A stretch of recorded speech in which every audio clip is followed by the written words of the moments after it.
Hi everyone, welcome to my YouTube channel. This is Professor T-Rex, and in this video I am going to share with you my technical analysis regarding the price of the DPET token. So may mga nagtatanong kasi magdidip pa ba siya or hanggang anong price pa yung itataas ng token. So in this video yun yung i-discuss natin. Very simple lang and very short lang itong video na to, guys. This is just an update regarding the DPET token.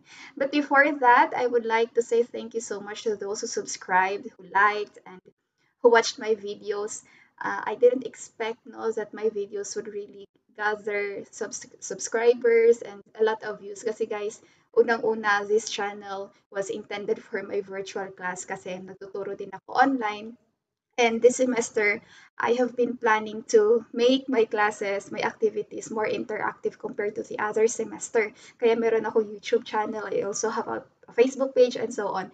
And ito siya, mga trip-trip lang talaga sana itong my DPET kasi wala akong masyadong ginagawa. And I just had the time to come up with videos, no? And I didn't expect that people would would watch my videos and would also comment. Tapos ngayon tinatanong na ako information regarding the featured videos ko dito sa aking channel. And because of that, thank you so much talaga, no? Hindi ko talaga siya ini-expect. And then, as a as a thank you to everyone, magkakaroon po ako ng pa-raffle lang naman. Very simple raffle lang naman. I'm going to choose 3 winners. Actually, hindi ako yung mag-choose. Magkakaroon tayo ng wheel of names. So what you're going to do, guys, is you just have to write your full name and your GCash number sa baba for you to get the prize. So mamimigay po tayo ng GCash na prize. Ayan. So, yan no. Magkakaroon tayo ng wheel of names sa next video ko. Ayan. Ito siya, this is actually for the anniversary of my business. So nandiyan na lahat ng pangalan ng magiging part no sa pa-raffle namin. So ito rin yung mangyayari sa next video ko. Magkakaroon tayo ng raffle, guys. So whoever wins, ayan, congratulations na lang in advance. And I hope that you also appreciate this only way that I have to say thank you to you. Ayan. So, ano pa ba? Ayan guys, no, medyo mainit dito. Kakarating ko lang. I had an appointment outside. Well, anyway, so let's start with our technical analysis regarding the DPET token. Okay, so this is the recent chart of the DPET token. Actually, nashock talaga ako pagising ko kanina. Wow, biglang bumulusok na pataas yung price niya. So, yung pinaka all-time low niya lately was $0.4. Tapos yung all-time high niya was 2.6. So in my other video, guys, I've said na once na pumalo na yung price niya at 2.7 or 2.7, talagang tataas na yung price niya. And guys, we were right. I was right. Ayan, no. Talagang tumaas pa yung price niya. Hanggang $3.5, guys. $3.5 na ngayon yung isang DPET token. And the last time I bought this, it was only 48 pesos. So imagine, di ba? So let's have a look. So check natin si RSI.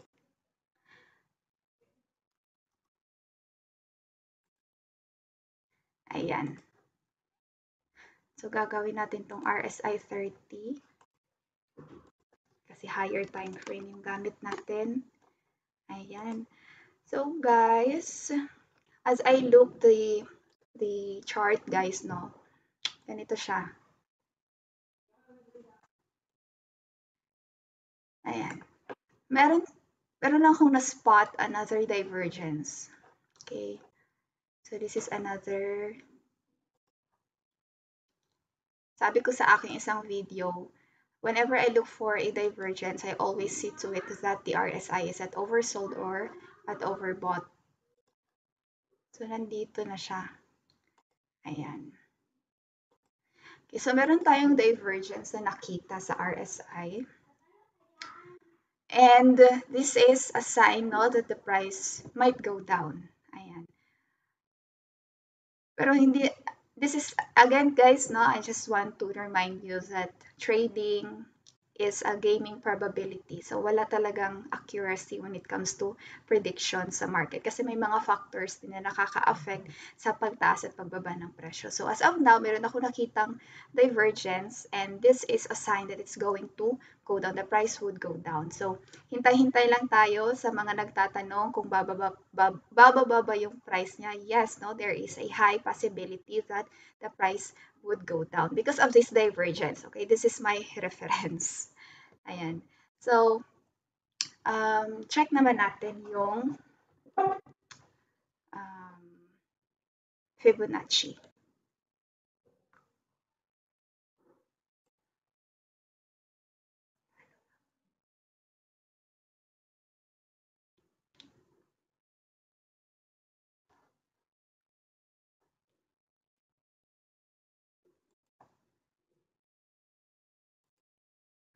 So, ito yung Fibonacci natin last time. Ayan. And then,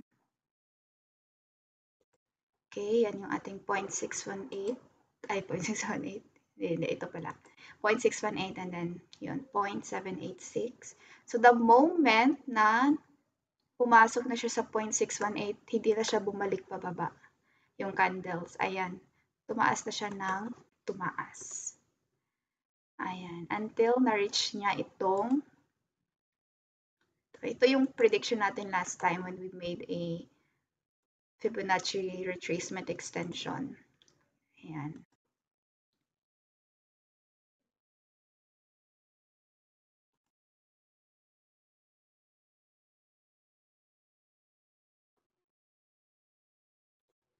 Ayan. So, dito yung ating prediction na price. Ayan. At talagang umabot siya ng $2.9. Ayan. Okay.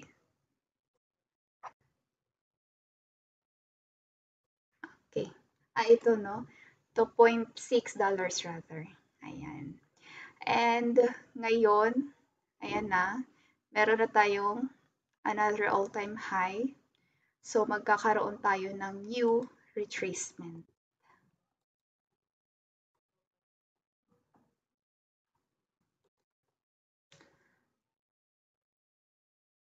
Okay.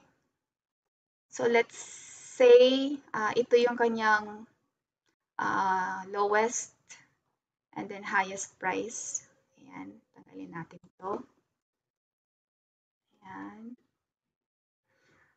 So, ito yung mga kailangan yung i-take note na prices. Okay?